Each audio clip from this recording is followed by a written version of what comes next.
I'm Robin, 30F, and I live with my husband Nate, 32M. We've been married for 5 years and have a pretty good life together. We both work in tech. I'm a project manager and Nate's a software developer. We bought our house 2 years ago and have been slowly renovating it. My younger brother Thomas, 26M, has always been close to us.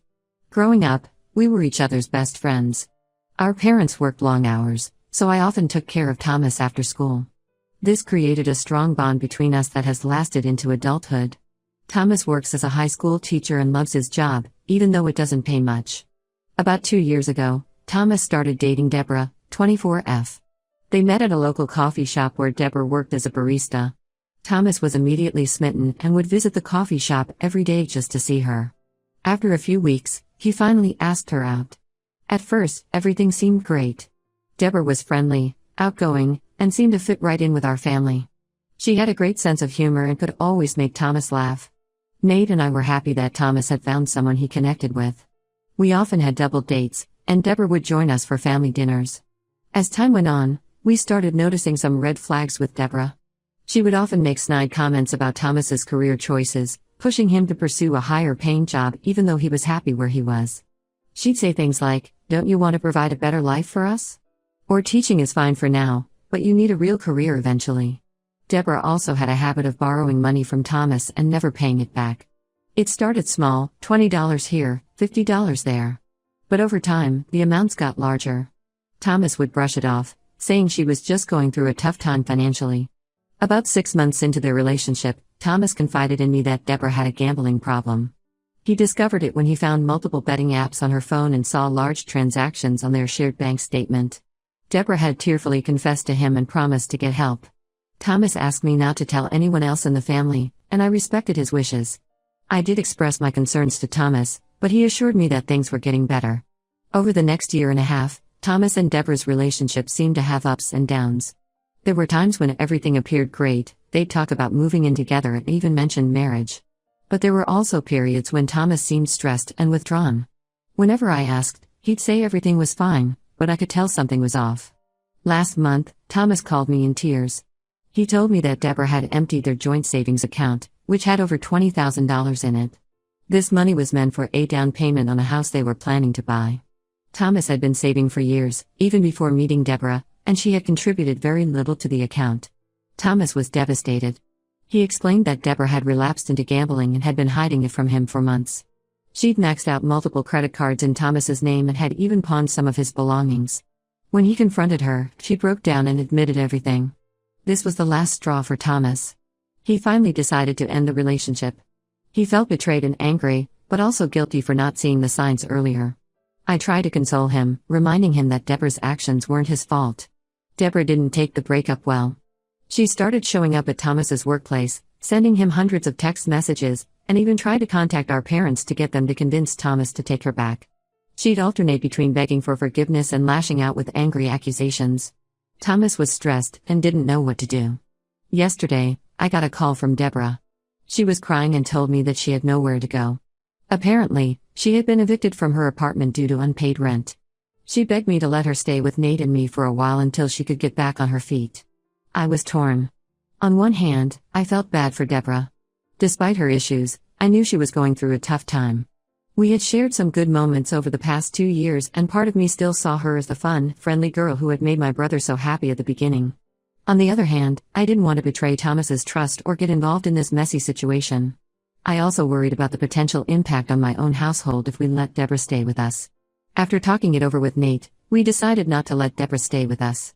We felt it would be disrespectful to Thomas and could potentially cause more problems.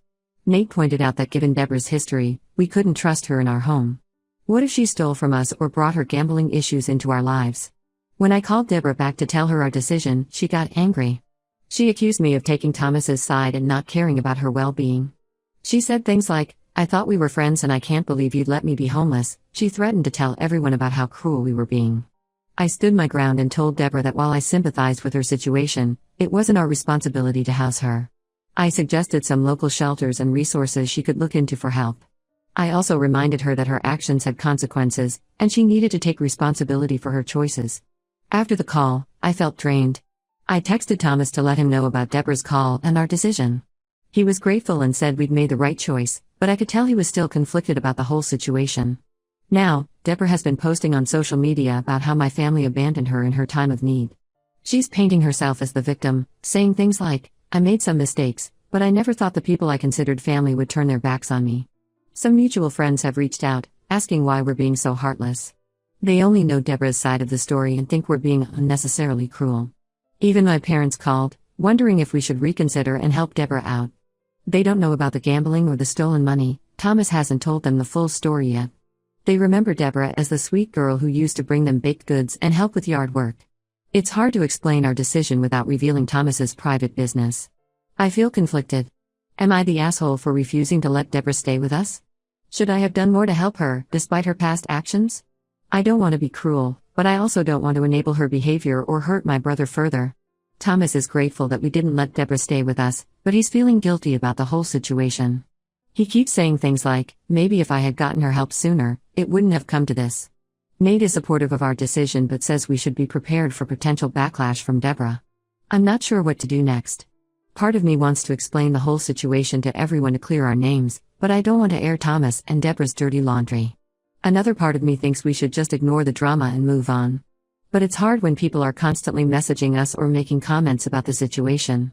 This whole situation has me questioning whether I did the right thing. I'd appreciate any advice or perspectives on how to handle this moving forward.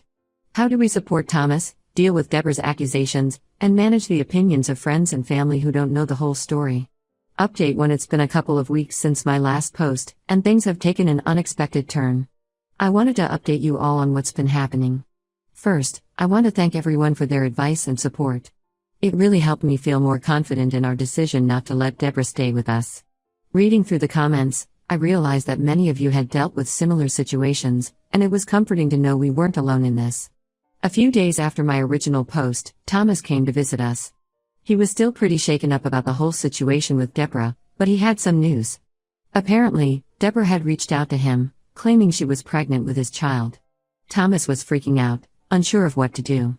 When Thomas told us about the pregnancy, I immediately felt skeptical.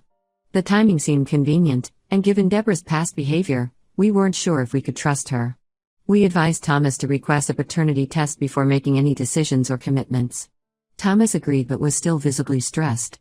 He decided to stay with us for a few days to clear his head. During this time, we tried to support him as best we could, helping him research his options and offering emotional support. We looked into paternity testing procedures and tried to prepare Thomas for all possible outcomes. While Thomas was staying with us, we learned more about his relationship with Deborah. He opened up about the constant emotional manipulation he had endured. Deborah would often threaten self-harm if Thomas tried to confront her about her gambling or set boundaries. This made Thomas feel trapped and responsible for her well-being, which is why he stayed in the relationship for so long. About a week into Thomas's stay, things took another turn. Deborah showed up at our house unannounced. She was clearly upset and demanded to speak with Thomas. We were hesitant to let her in, but Thomas decided to talk to her outside. Nate and I watched from the window, ready to intervene if needed. From what Thomas told us later, Deborah admitted that she had lied about the pregnancy. She said she was desperate and thought it might bring Thomas back to her. She had even gone as far as to buy a positive pregnancy test online to show Thomas if he asked for proof. Thomas was furious and told her to leave him alone for good.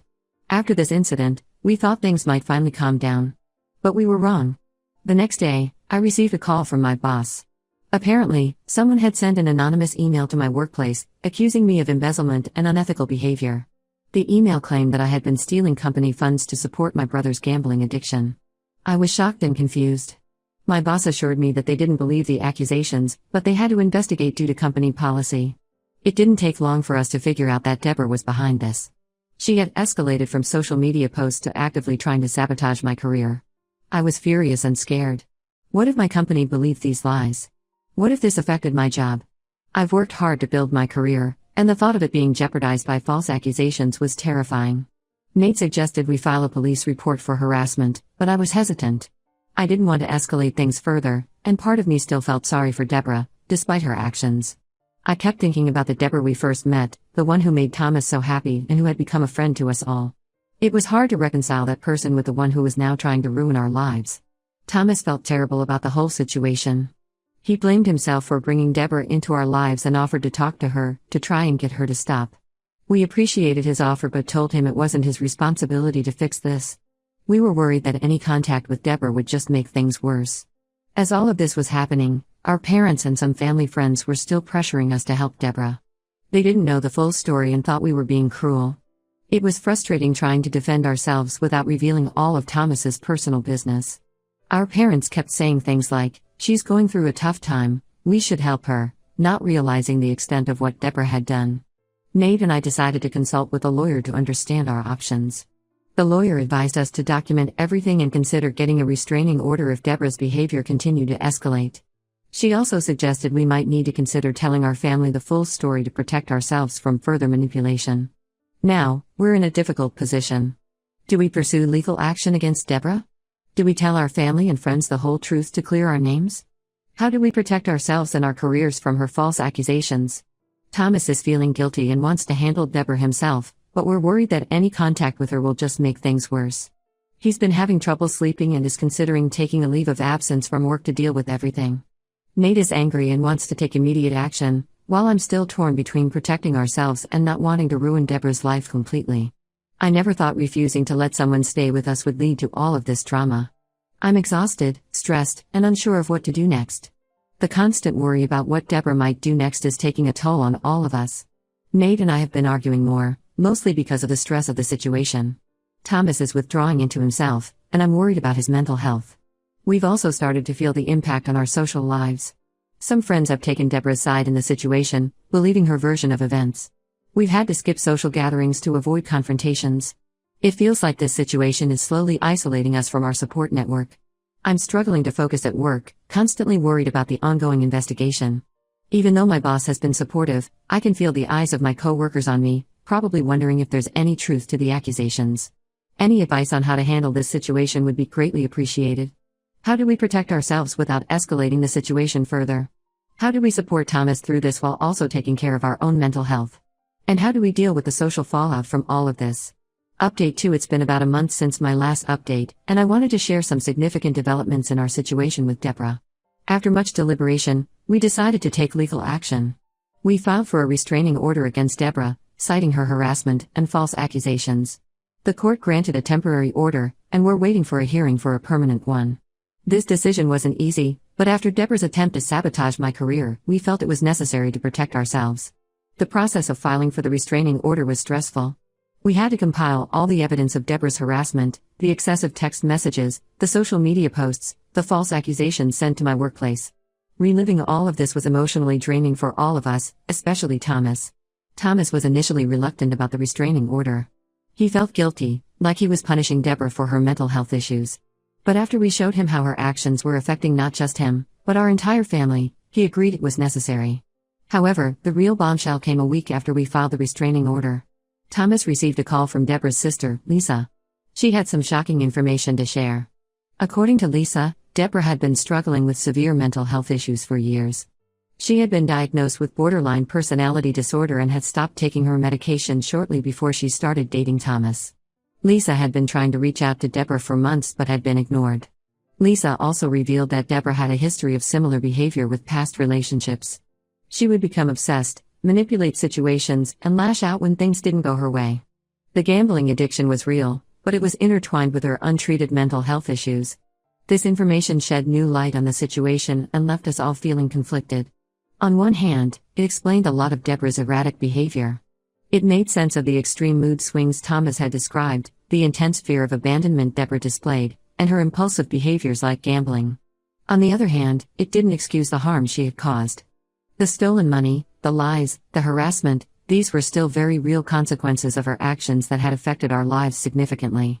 Thomas was particularly shaken by this revelation. He felt guilty for not recognizing the signs and wondered if he could have done more to help Deborah. We reassured him that it wasn't his responsibility to diagnose or fix Deborah's issues. Mental health problems can be complex and difficult to identify, especially when someone is actively hiding them. Lisa asked if we would consider dropping the restraining order if Deborah agreed to seek treatment. She argued that legal action might further destabilize Deborah's mental state and make it harder for her to get the help she needs. We were torn. While we understood the complexity of the situation now, we also felt we needed to protect ourselves. After a family meeting, including Thomas and our parents, who now knew the full story, we decided to proceed cautiously. We agreed to pause the restraining order process on the condition that Deborah enter a comprehensive mental health treatment program and agree to stay away from all of us. This decision wasn't easy. Our parents were relieved that we were considering a less adversarial approach, but they were also angry at Deborah for what she had put Thomas through. Nate was hesitant, worried that we were opening ourselves up to more manipulation. I was caught in the middle, trying to balance compassion with protecting our family. Lisa is working on convincing Deborah to accept these terms. In the meantime, we're all processing this new information and trying to figure out how to move forward. I'm still dealing with the aftermath of Deborah's false accusations at my workplace. While the investigation cleared me, there's still some tension and whispers among coworkers. Some people seem to think that there's no smoke without fire. My boss has been supportive, but I feel like I'm constantly having to prove myself. Nate has been incredibly supportive throughout all of this, attending meetings with HR and helping me document everything. Thomas is considering therapy to process everything that's happened. He's struggling with feelings of guilt and betrayal. He keeps questioning his judgment, wondering how he missed the signs of Deborah's mental health issues. We're doing our best to support him, reminding him that Deborah's actions weren't his fault. As for me, I'm feeling a mix of emotions. I'm relieved that we have an explanation for Deborah's behavior, but I'm also angry about all the stress and drama she's caused. Part of me wants to forgive and hope she gets the help she needs, while another part wants to maintain firm boundaries to protect my family. We're taking things day by day, hoping for the best but preparing for any potential setbacks. This situation has taught us a lot about mental health, boundaries, and the importance of open communication in families. The stress of the situation has taken a toll on all of us. Nate and I have been trying to support each other, but there are moments when the tension spills over into arguments. We're considering couples therapy to help us navigate this difficult time. Our social circle has been affected too. Some friends have been incredibly supportive, while others have distanced themselves from the drama. It's been eye-opening to see who stands by us during tough times. We're also dealing with the financial fallout. The legal fees for the restraining order process weren't cheap, and we're still trying to help Thomas recover from the money Deborah took. It's put a strain on our savings, but we're managing. For now, we're in a waiting period. We're waiting to see if Deborah will agree to treatment, waiting to see how Thomas continues to process everything, and waiting to see if life will ever feel normal again. I'll update again if there are any significant changes. Thank you all for your support and advice throughout this challenging time. It's been a difficult journey, but having this community to turn to has been incredibly helpful. Update 3: It's been 6 months since my last update, and I wanted to share how things have progressed with our situation involving Deborah. After our last update, Deborah agreed to enter a comprehensive mental health treatment program. Her sister, Lisa, has been keeping us informed about her progress. According to Lisa, Deborah has been sticking to her treatment plan, taking her medication regularly, and showing significant improvement. We decided to keep the restraining order in place for the first 3 months of Deborah's treatment, just to be safe. It was a difficult decision, but we felt it was necessary to protect ourselves while also giving Deborah space to focus on her recovery. After that period, and with positive reports from her doctors, we agreed to lift it on the condition that Deborah continue her treatment and maintain distance from our family. Thomas has been doing much better. He's been seeing a therapist to work through his feelings about the relationship and its aftermath. It's been a long process, but he's starting to regain his confidence and trust in his own judgment. He's also thrown himself into his work and picked up some new hobbies. He's taken up rock climbing and has been talking about training for a marathon. It's been great to see him healing and moving forward. As for me, things at work have finally settled down.